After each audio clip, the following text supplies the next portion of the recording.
مغربی بنگال اردو اکیڈمی کے زیر اہتمام 3 روزہ جشن 100 سالہ کیفی اعظمی کے موقع پر اقرا اردو نیوز کے نمائندہ کولکتہ کے شاعر ادیب مصنف سے کیفی اعظمی پر تاثرات جاننے کے لیے روبرو ہو رہے ہیں، جنہیں ناظرین اقرا اردو نیوز کے سامنے پیش کیے جا رہے ہیں۔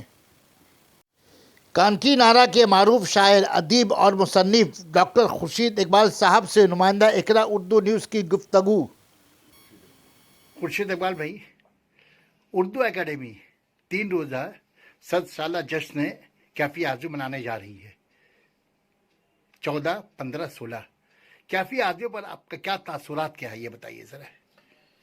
کیفی اعظمی بہت بڑے شاعر تھے اور ہندوستان کی جو ترقی پسند شاعری ہے اس کے یہ ایک مضبوط ستون ہے۔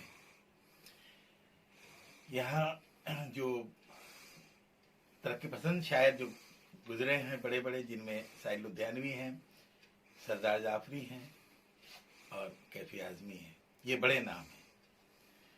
تو ان پر اکیڈمی نے یہ پروگرام کا انعقاد اکیڈمی کرنے جا رہی ہے، یہ بہت اچھی بات ہے، بہت اچھا شگون ہے، یہ بہت خوشی کی بات ہے۔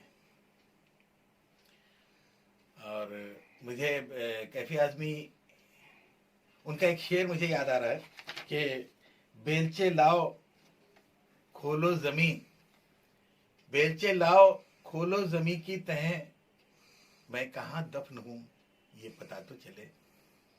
تو اکیڈمی یہی کام کر رہی ہے، وہ بیلچے لا کر زمین کھود کر ان کی عظمت کو پھر سے بازیاب کرنے کی کوشش کر رہی ہے۔